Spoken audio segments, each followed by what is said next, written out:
Assalamualaikum warahmatullahi wabarakatuh. Waalaikumsalam. Apa kabar hari ini? Alhamdulillah baik. Walaupun Balikpapan hari ini pagi ini diguyur hujan, tapi masih semangat ya, tetap semangat ya. Oke, sebelum Ibu mulai pelajaran, silahkan dipimpin berdoa dulu, Fadila. Sebelum kita memulai pelajaran hari ini, marilah kita berdoa menurut agama dan kepercayaan masing-masing. Berdoa dimulai. Berdoa selesai. Oke, hari ini sudah lengkap ya, on cam ya. Ibu cek dulu, Nova ada, Calvin ada, Delia ada, oke, lengkap. Kalian tahu peristiwa seputar proklamasi? Tahu? Tahu, Bu.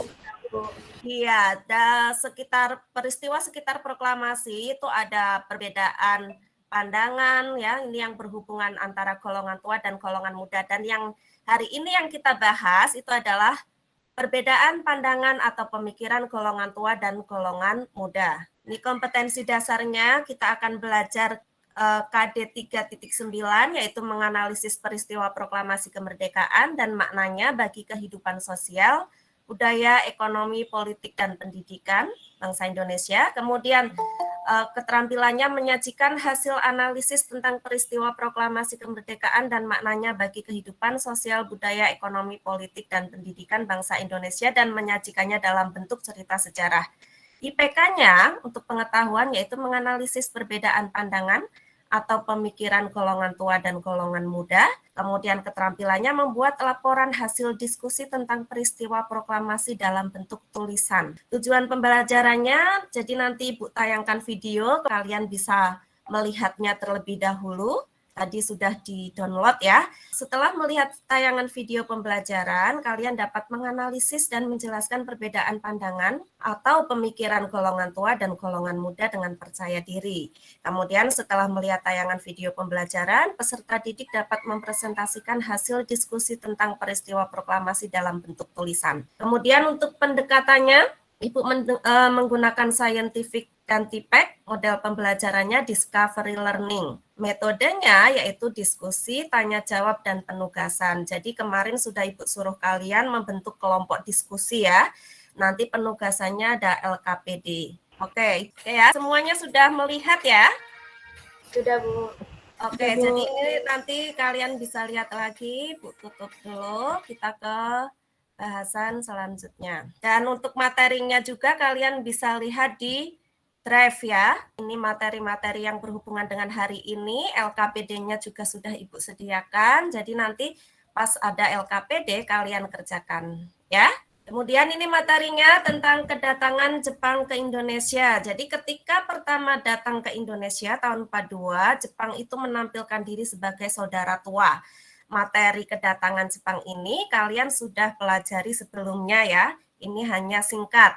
Kemudian rakyat Indonesia menyambut baik dengan gembira kedatangan Jepang, yang ternyata Jepang ini hanya memanfaatkan Indonesia dalam perang melawan sekutu, perang Pasifik. Minat Jepang terhadap daerah Asia Tenggara ini karena ajaran Shintoisme tentang Hakoichiu, yaitu ajaran tentang kesatuan keluarga manusia. Jepang sebagai bangsa yang telah maju mempunyai kewajiban untuk mempersatukan bangsa-bangsa di dunia. Kemudian alasan lainnya, ini Jepang menguasai Indonesia karena masalah ekonomi, ya, ada kemajuan di bidang industri di Jepang sehingga Jepang ini berusaha untuk menguasai sumber-sumber alam yang ada di Indonesia seperti minyak tanah, timah, karet, dan lain-lain. Kemudian Jepang di Indonesia ini karena Jepang menganggap sebagai saudara tua, kemudian karena Jepang sedang perang dengan sekutu dalam perang Pasifik atau perang Asia Timur Raya, Jepang ini menjanjikan kemerdekaan. Kemudian Jepang dalam merealisasikan janji kemerdekaan tersebut, Jepang membentuk BPUPKI, ya, Dokuritsu Junbi Kosakai. Nah, pemerintahan pendudukan Jepang ini di bawah Letnan Jenderal Kumakichi Harada, tadi realisasinya dengan mengumumkan pembentukan BPUPKI. Tugasnya itu menyelidiki hal-hal yang berhubungan dengan berbagai hal yang menyangkut tentang pembentukan negara yang merdeka. Ini diumumkannya tanggal 29 April, yang diangkat sebagai ketuanya adalah Rajiman Widyo Diningrat. Kemudian ternyata Jepang itu kalah terhadap sekutu, ya. Jepang kalah terhadap sekutu. Amerika Serikat ini menjatuhkan bom di 2 kota, yaitu Hiroshima dan Nagasaki, yang kemudian ada sebutan Little Boy ya, pada tanggal 6 Agustus, kemudian pada tanggal 9 Agustus ini di Nagasaki.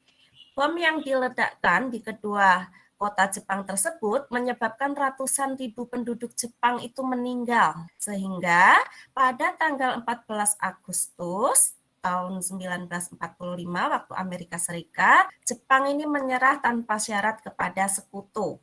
Yang kemudian ada deklarasi Potsdam. Nah, dari kekalahan Jepang tersebut terjadi perbedaan pandangan atau pemikiran golongan tua dan golongan muda, ya. Bom-bom yang dijatuhkan oleh sekutu di Hiroshima dan Nagasaki itu ternyata berita tersebut sampai ke aktivis pergerakan nasional. Kemudian pada tanggal 9 Agustus 45, 3 tokoh yaitu Soekarno, Hatta, Rajiman itu terbang ke Dalat, Vietnam menemui Marsekal Terodji. Perdebatan yang menjadi inti antara golongan tua dengan golongan muda ini bukan pada pelaksanaan proklamasi, melainkan bagaimana proklamasi itu dilaksanakan, kemudian apakah ada campur tangan Jepang atau tidak. Nah, ini dari materi yang sudah Ibu bahas, terus kemarin sudah Ibu sampaikan kalian untuk membentuk kelompok, Ibu bagi jadi 5 kelompok ya. Yang kelompok pertama ini adalah kelompok kedatangan Jepang ke Indonesia. Kemudian kelompok kedua janji kemerdekaan. Kemudian kelompok ketiga pembentukan BPUPKI. Kemudian kelompok 4 ini kekalahan Jepang terhadap sekutu. Kelompok 5 tentang perbedaan pandangan golongan tua dan golongan muda. Oke. Apakah kemarin sudah terbentuk? Kelompoknya sudah terbentuk. Untuk kelompok 1 kemarin kelompoknya siapa? Sudah, Bu. Kelompok saya, Bu, kelompok 1. Ya, kelompok 1 kelompoknya? Nova. Oke, kelompok 2 kelompoknya? Kelompok saya, Bu. Oke. Kelompok Mahes ya, kelompok 3? Saya, Bu, Fadila. Fadila. Oke, kelompok 4? Saya, Bu, Farah. Farah. Kelompok 5? Saya, Bu, Nadia Ayu. Oke. Nah, sekarang tugas kalian adalah berdiskusi. Jadi materi-materi ini silahkan kalian diskusikan dengan teman-temannya, terus nanti dipresentasikan. Nah, sebelum presentasi, kalian nanti kita presentasinya menggunakan Google Slide ya. Ini Google Slide-nya sudah Ibu sediakan. Silahkan kalian bersama kelompoknya berdiskusi dulu. Ibu kasih waktu 5 menit ya untuk berdiskusi. Oke, silahkan diskusikan dulu. Apakah sudah semua? Kelompok 1 Sudah, Bu. Kelompok Sudah, oke, Bu. sip. Oke, kita mulai kelompok 1 ya. Assalamualaikum warahmatullahi wabarakatuh. Selamat pagi semuanya. Saya Nova, mewakili kelompok 1, ingin mempresentasikan hasil diskusi kami tentang kedatangan Jepang ke Indonesia. Ketika pertama Jepang datang ke Indonesia, yaitu pada tahun 1942, Jepang menampilkan diri sebagai saudara tua yang akan membebaskan Indonesia dari imperialisme barat. Rakyat Indonesia yang awalnya menyambut Jepang dengan sangat gembira, belakangan tertipu, karena ternyata Jepang hanya memanfaatkan Indonesia untuk kepentingan perangnya. Kemudian Jepang ternyata hanya memanfaatkan Indonesia untuk mengambil sumber daya alam serta tenaga untuk kepentingan perang Pasifiknya. Jepang berambisi menyatukan Indonesia di bawah Kakaisaran Jepang alih-alih untuk memerdekakan Indonesia. Sekian dari saya, bila ada yang kurang jelas bisa ditanyakan. Terima kasih. Wassalamualaikum warahmatullahi wabarakatuh. Oke, good job. Kita kasih applause dulu untuk kelompok 1 ya. Good, sudah memberikan hasil diskusinya. Oke, dari kelompok 1, ada yang ingin ditanyakan tidak? Saya, Bu. Oke, silahkan. Assalamualaikum warahmatullahi wabarakatuh. Saya Hasbi Marif dari kelompok 1 ingin menanyakan tentang presentasi dari kelompok 1 ini. Mengapa Jepang bisa masuk ke Indonesia? Pertanyaan yang bagus ya. Oke, silahkan dijawab kelompok 1. Baik, terima kasih sebelumnya untuk pertanyaannya. Saya akan menjawab pertanyaan dari Hasbi, yaitu mengapa Jepang bisa sampai ke Indonesia. Jepang bisa sampai ke Indonesia karena Jepang membutuhkan sumber daya alam serta tenaga untuk kepentingan Perang Pasifiknya. Terima kasih. Ya, bagaimana Hasbi? Sudah jelas? Sudah jelas, Bu. Oke, good job ya kelompok 1, presentasinya bagus. Nah, dari hasil diskusi ini, kalian perbaiki ya, dibagusin kembali, kemudian nanti hasil diskusinya kalian upload di Google Form untuk portofolio ya. Jadi hasil diskusinya kalian perbaiki, percantik, kemudian dikumpulkan melalui Google Form. Nah, sekarang kita refleksinya dengan kuis ya. Apakah semua sudah menyiapkan kuisisnya? Sudah, Bu. Oke, kita akan bermain kuis. Browser kuisisnya kita akan merefleksi sejauh mana kalian mendapatkan pelajaran hari ini. Oke, silahkan. Oh, sepertinya sudah selesai. Ibu akhiri ya. Oke, ini ada tiga orang. Ada Munawaro, ada Salwa, kemudian ada Adelia. Good job berarti ya. Oke. Belajarnya menyenangkan atau Menyenangkan, Bu. Coba Ibu tanya, Munawaro, kenapa kok menyenangkan ya pelajaran hari ini? Pertama karena materi yang disampaikan menarik. Terus itu cara penyampaian yang bisa gampang kita cerna. Oke, itu. Kemudian kita sudah sampai kepada kesimpulan. Jadi dari materi yang kita bahas tadi, ada kedatangan Jepang, kemudian ada janji kemerdekaan, sampai akhirnya terdapat perbedaan antar golongan. Siapa yang mau memberi kesimpulan untuk pagi ini, untuk materi sekitar proklamasi? Silahkan. Saya, Bu. Oh ya, silahkan. Assalamualaikum warahmatullahi wabarakatuh.